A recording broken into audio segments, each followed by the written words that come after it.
Travis Caldwell never wanted this blind date. He showed up anyway for his daughter, for his friends, for the version of himself that still believed in trying. The woman across the table was warm, easy to talk to, nothing like he expected. It was going fine. Forgettably fine. Then somehow the conversation drifted to her work, to a night 10 years ago that changed everything for her, and she smiled the way people smile when they're telling a story they've never told anyone. Travis stopped breathing. He knew that night. He knew that park bench. He knew because he had been falling apart in the exact same darkness just a few inches away from her. 10 years. And she was sitting right here. The original idea had come from Derek, which meant it had not been thought through very carefully. Derek Marsh had been Travis's best friend since college, a man who solved every problem by throwing a solution at it and seeing what stuck. 3 weeks before the blind date, Derek had appeared at Travis's front door with a six-pack and what he called a plan. Travis had been standing at the kitchen counter, eating cereal at 7 in the evening because Lily was already asleep, and there was no reason to cook a real meal for one person. Derek looked at the cereal bowl, looked at Travis, and said he was setting up a profile. Travis told him not to. Derek did it anyway. That was the thing about Derek. He listened well and acted poorly. Travis Caldwell was 38 years old. He worked as a structural engineer for a mid-sized firm in Columbus, Ohio, the kind of job that required precision and patience and the ability to hold 12 variables in your head at the same time. He was good at it. He had been good at most things he put his mind to, which was what made the last 7 years so disorienting, because grief did not respond to focus or discipline. It spread where it wanted to. It showed up in grocery stores, when he reached for the brand of pasta Sarah used to buy, or in the car on a Tuesday morning when a song came on that he did not even remember liking. 7 years since Sarah. 4,000 days of waking up on the right side of a bed that used to have a left side too.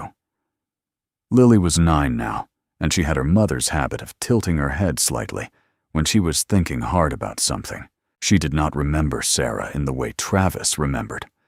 Her Lily had been 2 when the diagnosis came, and not yet 3 when it was over, but she had absorbed her somehow anyway in small gestures and expressions that caught Travis off guard at the worst possible moments. Lily had asked him once very matter-of-factly, the way only children can ask things that adults spend years avoiding, whether he was ever going to find someone to talk to. Not a babysitter, she clarified. Someone for him. Travis had told her he had Derek for that. Lily had given him the look that meant she thought he was being a little bit stupid. The woman Derek had matched him with was named Megan Holloway. She was 35, and her profile said she worked in nonprofit management, which Travis had translated in his head as probably idealistic, probably tired. He had not read much beyond that. He drove to the coffee shop, a place called Grounds on Fifth Oak Tables, and exposed brick, the kind of place that tried a little too hard, and arrived 4 minutes early, which was how he approached everything, and sat down with his hands around a mug of black coffee and the low-grade dread of a man who has not done this in a very long time. Megan Holloway walked in 6 minutes after the hour, which he would not have noticed, except that he had been watching the door since he sat down. She was wearing a dark green jacket over a gray shirt, her hair pulled back in a way that looked like it had been fixed, and then partially unfixed, and she scanned the room with the particular expression of someone who had also promised themselves they would be fine, and was already renegotiating that promise. She spotted him. He raised a hand. She smiled, not the performance smile, the one people put on in social situations, like a coat over their actual face, but something smaller and more tired, which he found unexpectedly reassuring. At least they were both honest about where they were starting from. They talked the way strangers talk at first, carefully in the safe middle ground of jobs and neighborhoods, and how long they had lived in Columbus. Travis mentioned Lily early the way he always did, because he had learned long ago that it was better to put the real shape of his life on the table from the beginning.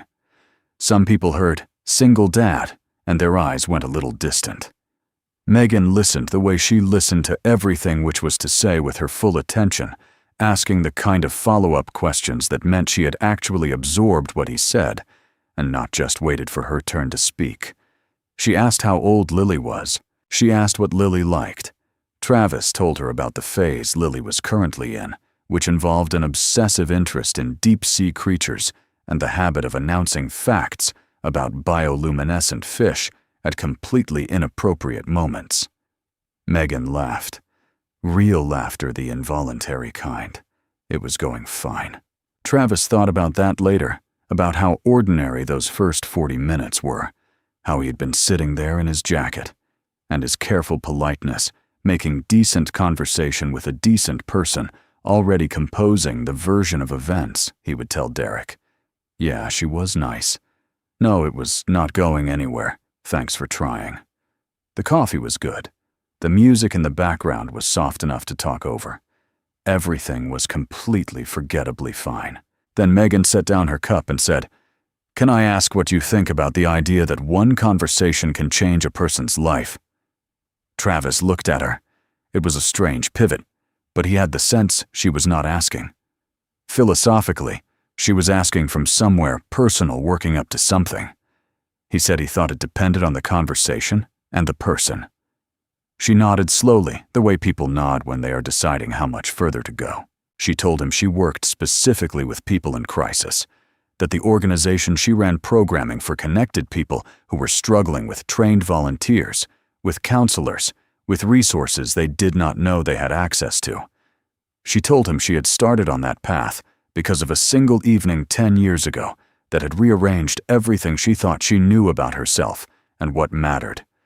She was not looking at him when she said it. She was looking at her hands, turning her coffee cup slowly on the table, and she had the particular stillness of someone who does not tell a story. Often, who keeps it somewhere private, who has taken it out now, and is a little surprised to find themselves holding it. Travis watched her. He did not move. Outside the window, a group of college students passed on the sidewalk, loud and careless, and the sound of them felt very far away. She said it was a night in October. She said she had been in Riverside Park. She said it the way people say things that are still half inside them, not quite a full sentence, just the shape of a memory being offered up carefully. She smiled that same small, tired smile from when she walked in, and she said a stranger had sat down next to her on a bench and talked to her until well past midnight. She said she still thought about that night sometimes, usually when a case was going badly, and she needed to remember why the work mattered. She looked up at him then, and there was something open and a little vulnerable in her face that she probably did not intend him to see. Travis felt the blood leave his face. He was aware of it happening, the slow, cool drain, the way the room seemed to shift very slightly, the way his hands felt suddenly too heavy. He put them in his lap so she would not see. October, Riverside Park, 10 years ago. He knew the bench she was talking about. He knew it because he had sat on it himself that night in the dark, unable to go home, unable to go anywhere, because he had just come from a hospital conference room where a doctor had explained in careful and measured language that the cancer in Sarah's body had progressed to a stage where treatment was no longer a realistic option. He had driven aimlessly for an hour after that. He had ended up at the park. He had sat down on the first bench he found, and there had been a young woman already there, sitting very still, a bag pulled tight against her side. 10 years. She had been that woman. And now she was sitting across a coffee shop table from him in a dark green jacket, asking about the power of conversation, not knowing.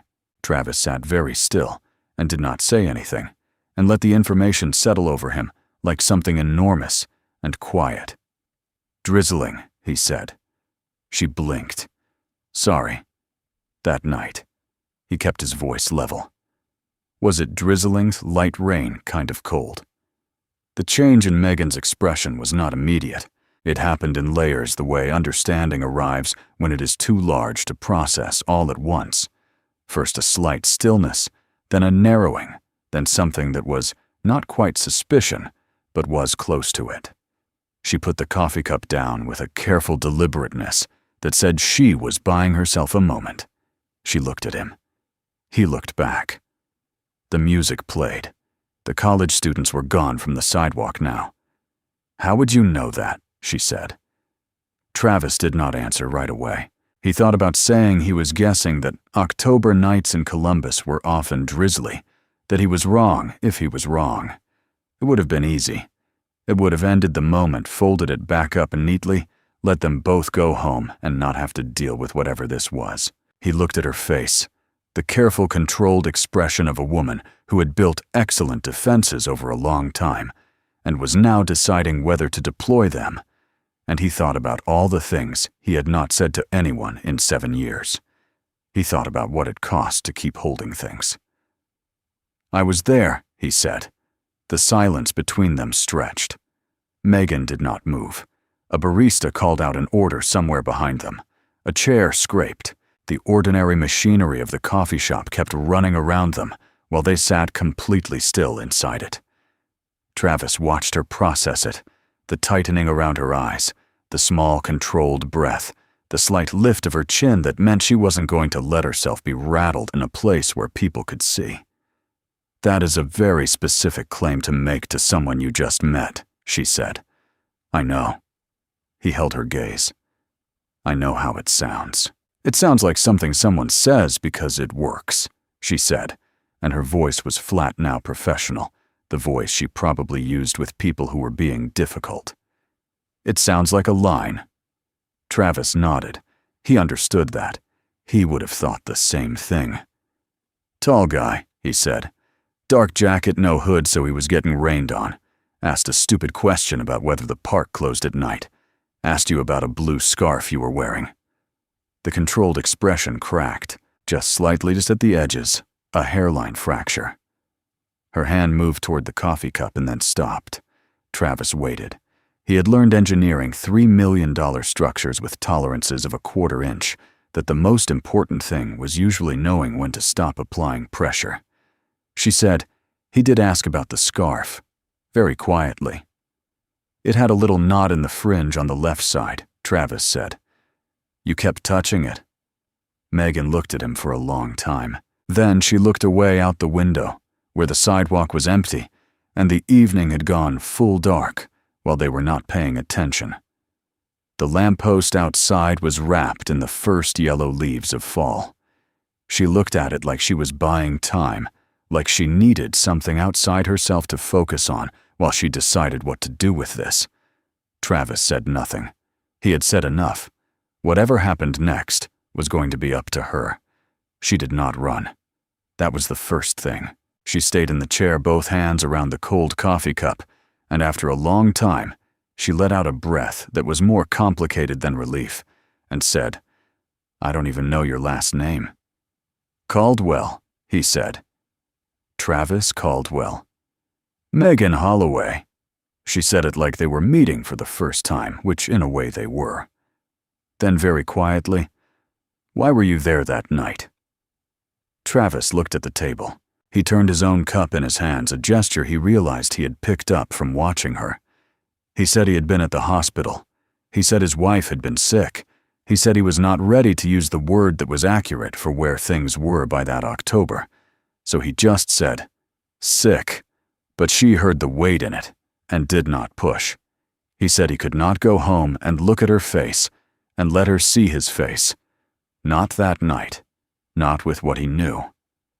So he had driven, and stopped, and sat down on the bench.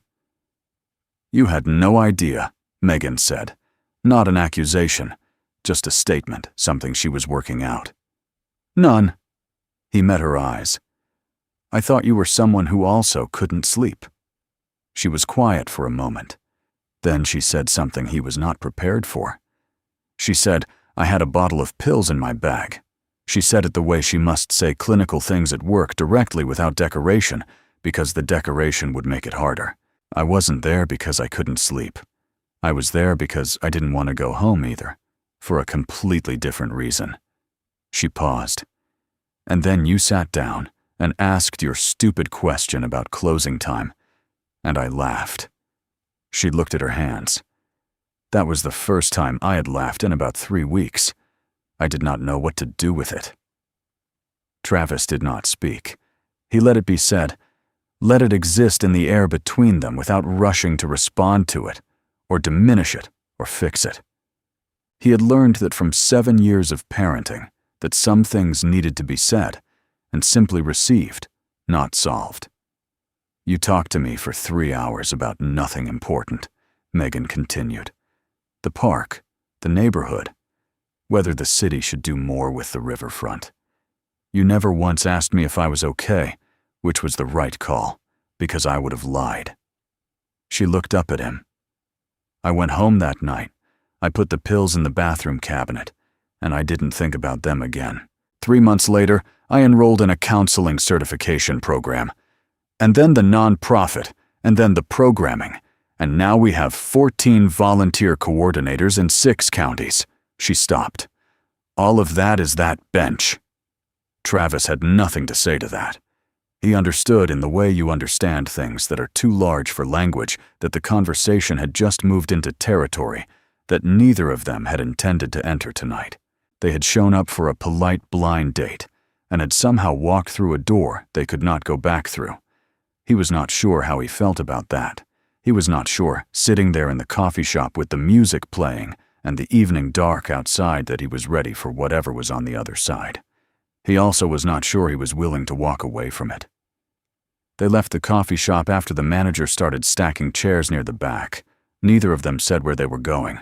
They just walked. Columbus had that quality in early October, cold enough to feel the season, but not yet sharp the streets, that particular mix of restless and quiet that comes right after dinner and before the bars.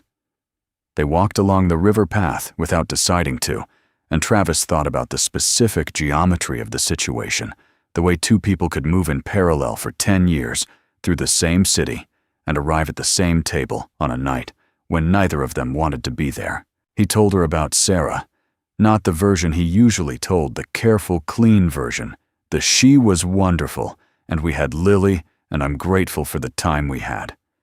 Version that he had polished over 7 years into something that didn't leave marks on the people he said it to. The real version. The version where he had been furious quietly, privately for a long time at the cancer, at the randomness of it, at the feeling of being left with a 1-year-old and a mortgage and a life that had been built for 2. He told her about standing in the driveway at 2 in the morning, sometimes in the first year, because Lily was finally asleep and the house was silent, and the silence felt unbearable, and he did not know where to put the feeling. He told her about the particular cruelty of the word strong, how everyone called him strong, and how he had eventually realized they said it because it was easier than saying, I don't know how to help you. And he had eventually understood that no one did. Megan listened. She did not say he was strong. She did not say Sarah sounded wonderful. She asked questions, small, precise ones, the kind that meant she was listening to what he was actually saying, and not to a category of grief she had filed him in. She asked what Lily was like at 2. She asked what it was like to go back to work. She asked what he ate for dinner, the first week after which was such a specific, strange question that he found himself laughing, and the answer was crackers and peanut butter, and whatever Derek brought over, which was mostly sandwiches from a deli on 4th Street that Travis still could not walk past without feeling something complicated. They sat on a bench, not the bench, but near it, close enough that Megan noticed and said nothing about it, just sat down and pulled her jacket tighter and looked at the river. The water was dark and moving and caught the light from the path in long, broken lines. Travis sat next to her with his elbows on his knees and thought about the distance between who he had been on that bench 10 years ago and who he was now. He was not sure the distance was as large as it should have been. He was not sure if he was being honest that he had moved as far as he liked to think he had. Why haven't you been on a date in 7 years? Megan asked. She was looking at the water when she asked it. Travis thought about the answer. I didn't want to explain, he said finally. Everything about my life requires explanation. Lily, and why there's no mother, and the whole shape of it. I got tired of being a story someone had to decide if they could handle. That's fair, she said. A pause. I haven't been serious about anyone in 3 years. Last relationship ended because he said I was too present. Apparently, that's a thing you can do wrong. She said it with the dry flatness of someone who has had time to find it slightly funny. I work with people in crisis all day. I come home and I want to be present. I want to pay attention. Apparently, that is exhausting to live with. She picked up a small stone from the path, turned it in her hand, set it down. So I stopped trying to not be that way and just started being alone instead. Travis said nothing for a moment. Then, 3 years is a long time to be alone because someone told you that paying attention was too much. She did not respond to that. She just sat with it the way he had sat, with what she said about the pills, letting it be said, letting it exist. He did not see her after that for 3 weeks. He told himself it was because things were complicated. He told himself Lily had a school thing and then a stomach bug and then a school thing again. He told himself there was a project at work with a deadline. All of it was true. None of it was the reason. The real reason was simpler and harder, he was afraid. Not of Megan specifically, but of the thing she represented, the possibility that his life could be different, that there was a version of it he had not considered because he had stopped considering. Fear was easier than hope. Fear you could see coming. He found out about Denver from Derek, who had heard it from someone Megan worked with. A position in a new program, citywide initiative, good money, fresh start. She had applied 3 months ago before the blind date, and the offer had come through. Derek told him with the particular careful casualness of a man delivering information he knew was a problem. Travis had been standing at the kitchen counter when Derek called. He stayed there for a long time after he hung up. The cereal was still on the counter. The evening was going dark outside the kitchen window. Lily came in from the living room and asked if he was okay. He said yes. She stood there for a moment, looking at him with Sarah's slight tilt, and said, "You look like you lost something." Travis stared at his daughter, 9 years old, bioluminescent fish enthusiast, small oracle, and said he was just thinking. Lily said okay, and went back to her book. Travis stood at the counter and thought about standing at the counter for another 7 years. He drove to the address Derek gave him on a Thursday afternoon.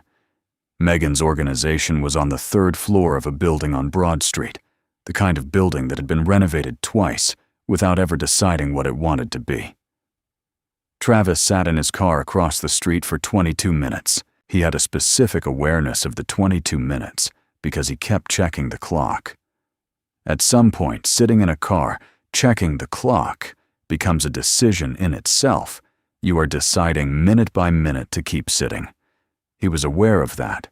He was also aware that he had driven here, that his hands had put the car in gear and navigated to this specific address without being entirely rational about it, and that probably meant something. He got out of the car. Megan was at her desk when the receptionist told her someone was asking for her. She had been staring at an email for the better part of an hour. The email was from the Denver office. The subject line was, "Offer next steps." The cursor was sitting in the reply field, and she had typed and deleted the same 2 sentences several times. She was not sure what she was waiting for. She had been not sure for 3 weeks, which was too long to be unsure about something this straightforward. It was a good job. It was a better job. Denver was a good city. She had been in Columbus for her entire adult life, and she was not sure that was serving her anymore. She was telling herself all of this very methodically when the receptionist appeared in the doorway. She walked out to the lobby. Travis Caldwell was standing near the window with his hands in his jacket pockets and the expression of a man who has rehearsed what he wants to say and has now lost it. She stopped a few feet away. They looked at each other. "I heard you might be leaving," he said. "I might be," she said. "I should have called." He looked at the floor for a moment, then back at her. I'm not good at the part that comes after the conversation. I know how to have the conversation. The part where you then do something with it, I'm still working on that." "Okay," she said. She was not going to make it easier for him. Not because she was angry, she was not particularly angry, but because she had made things easy for people before, and she had noticed it did not help them or her. Travis took his hands out of his pockets. He stood straighter the way people do when they are deciding to be direct. He said, "That night in the park, I sat down on that bench because I had nowhere else to go. I had just been told the worst thing I have ever been told, and I drove around the city for an hour because I could not sit still, and I could not go home. And then I sat next to you, and we talked about nothing for 3 hours, and I drove home after, and I sat with Sarah while she slept. And I felt for the first time since the doctor's office like I was going to be able to do it. Like I was going to be able to get through." He paused. "I did not know what you were carrying that night. I did not know I had done anything at all. I thought I was the one being held up." He looked at her steadily. "And now you're sitting in there deciding whether to go to Denver, and I have been sitting in my car for 20 minutes trying to figure out what I have any right to say. And the honest answer is probably nothing. But I drove here anyway." The lobby was quiet. Somewhere in the building a phone rang twice and stopped. Megan looked at him. Really looked the way she looked at things when she was not trying to be professional about them, when she was just herself. She thought about the reply email sitting open on her desktop. She thought about the cursor blinking in the empty field. "I'm afraid of being too much," she said. "I know that about myself. I spend all day helping people, and I come home, and I want to be fully present with whoever I'm with, and I've been told more than once that it's a lot, that I ask for too much attention in return, and I would rather leave for Denver and start somewhere new than stay and find out that someone I actually care about thinks the same thing." Travis was quiet for a moment. "I have a 9-year-old daughter who announces facts about anglerfish at the dinner table," he said. "I have not had a full night's sleep in 7 years. I have eaten cereal for dinner more times than I can count. I am not looking for something easy." He held her gaze. "I am looking for something real." She breathed. He waited. Neither of them was performing anything anymore. She said, "I haven't replied to the Denver email yet." "I know," he said. "Derek told me." She almost smiled. Derek needs to mind his own business. Derek is catastrophically bad at minding his own business, Travis agreed. It is genuinely one of his worst qualities, and also the reason I am standing here. The almost smile became an actual one. Small, careful, the same one from the coffee shop, the honest one, not the polished one. She crossed her arms over her chest and looked at him with the particular expression of someone weighing something. "I want to show you something," she said. She took him upstairs, past the receptionist, past the open plan office where people on headsets were making quiet phone calls, past a wall covered in names written on index cards. She stopped in front of the wall. Travis looked at it. There were hundreds of them, first names only in different handwriting, some in pen and some in marker, some slightly faded. "Everyone on this wall contacted us in a moment of crisis," she said. Every card is someone who called, or showed up, or was referred by someone who noticed. We connected them with what they needed." She paused, ran her hand along the edge without touching the cards. "I started this wall in the first year. To make it real, because the work can feel abstract. You run the programs, you train the volunteers, you file the reports, and sometimes you need to see the actual number." She turned to look at him. "I am on this wall too, not by name, but I know which card would be mine." Travis looked at the wall for a long time. He thought about the park bench. He thought about the cold rain and the dark and the cereal and the 7 years and the daughter who looked at him like a small oracle and told him he had lost something. He thought about the fact that he had driven here and sat in his car for 22 minutes and gotten out anyway. He thought about what it meant that of all the benches in all the parks in Columbus, on a drizzling October night, they had been the two people who sat down on the same one. "Don't go to Denver," he said. It was a simple sentence. He did not dress it up. Megan looked at him for a long moment. Then she said, "I want to meet Lily." It was not a yes. It was not the answer to what he had said. But it was something real, and after 3 weeks of nothing real was enough. They drove to Riverside Park at dusk without planning to. It was Megan who suggested it briefly, as they walked back through the lobby. Travis had nodded without asking why. He knew why. Some things needed to be completed, brought full circle, given a proper ending, before a new chapter could begin without the weight of the old one. The park was quieter in early evening, the joggers and dog walkers thinning out the light, going orange over the river. They found the bench the way you find something you already know the location of, but have not looked at in a long time. It was older than it should have been. The green paint was chipping at the armrests, and one of the wooden slats had been replaced at some point, with one that was slightly too light a color, like a bone that had healed wrong. They sat down on it. Travis on the right, Megan on the left. Neither of them pointed out that this was how they had sat 10 years ago because neither of them needed to. The river moved in the dusk, light dark and continuous, the same river it had always been. Megan said without any particular weight, "I still have the scarf." Travis looked at her. "The blue one." "It's in a box somewhere. I couldn't throw it away." She paused. "I didn't know why for a long time. I told myself it was just a nice scarf." The river reflected the last of the orange light. "Now I know." Travis's phone buzzed in his pocket. He pulled it out and looked at it. Lily's name on the screen, a text that said, "Dad, are you coming home for dinner, or should I eat the leftover pasta?" Below that, a second text.